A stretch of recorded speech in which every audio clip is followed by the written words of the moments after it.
Why do some embryos stop growing in the IVF lab?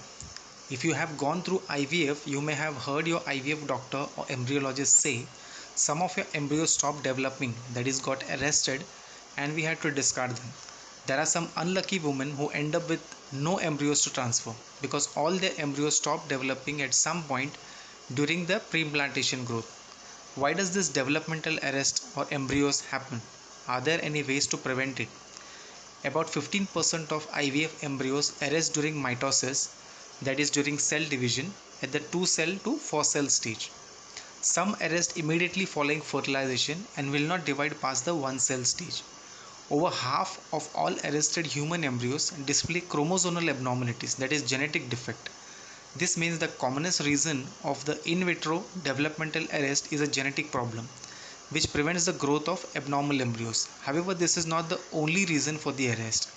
An embryo might undergo developmental arrest because of suboptimal culture conditions, chromosomal abnormalities, failure to activate its embryonic genome, mitochondrial defects. When embryo are exposed to suboptimal culture conditions in the IVF lab, for example when the lab incubators malfunction or if there is an infection in the culture medium, they might stop dividing further because of the insult they have suffered. If you learn that the greater proportion of your embryos have stopped growing, please ask the embryologist about the possibility of lab error and ask them to show how embryos from other patients are faring under the same culture condition. This will help you understand whether lab conditions have played a role in the growth arrest of your embryos. Some labs may be understandably reluctant to share this information with you, and this should serve as a red flag. Oocytes from older women have higher chances of carrying genetic defects such as aneuploidy. Such oocytes, when fertilized, can give rise to embryos, but depending on the chromosomal abnormality they are carrying, they stop growing at different time period. Some do not get past the single cell stage. Some stop developing before they are transferred to the uterus. Some are being transferred to the uterus and some even after implantation. Genetic lesions in embryo are one of the commonest factors for developmental arrest, which is why embryos from older women are more prone to growth arrest when compared to embryos of younger women. When the egg and the sperm fuse together, fertilization happens and an embryo is formed. The embryo thus formed carries the genetic material from both mother and the father. On the first day of its information, an embryo is just a single entity. The single-celled embryo develops into a full-fledged baby provided it carries all the necessary genetic information. The initial few cell divisions of single-celled embryo are carried out by the information provided by the oocyte and not by the sperm. The cytoplasm of the egg contains key information which help the embryo to divide up to 4 to 8 cell stage. It's only after 4 to 8 cell stage that the embryo's own genome gets activated and it produces the information necessary for further development. In some embryos, this genomic activation failed to happen and they stop developing past the 4 to 8 cell stage, causing developmental arrest. An embryo needs energy for its development. The energy required of the dividing embryo is met by specialized organelles called mitochondria, which are called cellular power plants. They carry their own genetic material. They synthesize energy molecules called ATP. ATP is energy currency of a cell and the cell utilizes ATP to carry out several functions, including cell division.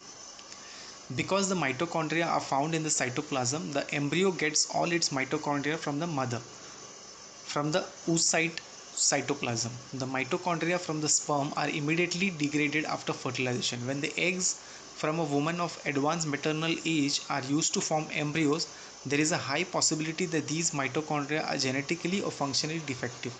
Such defects compromise their function, including ATP production, as a result of which the embryo might not get enough energy to carry out its cell division and will eventually stop dividing.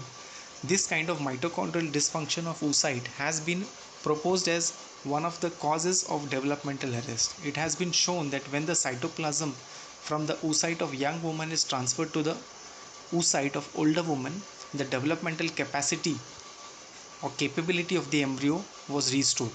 Such kind of cytoplasmic transfer is being used to treat certain forms of infertility leading to, but their efficacy and safety is yet to be appropriately investigated.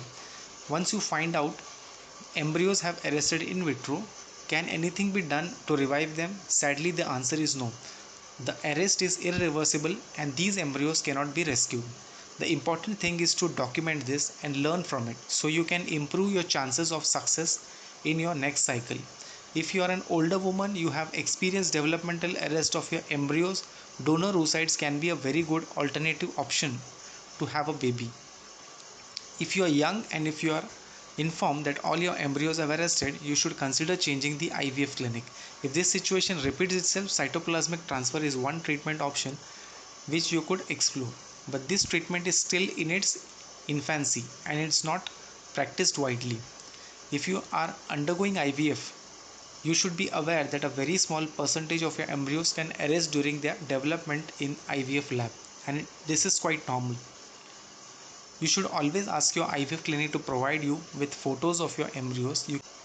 The bitter truth is that during IVF, not all the eggs can be fertilized and not all the embryos which are formed will be good enough to be transferred to the uterus, and not all the embryos which are transferred to the uterus will develop into a baby. Which embryo will become a healthy baby is a $1,000,000 question. All babies come from embryos, but not all embryos can become babies.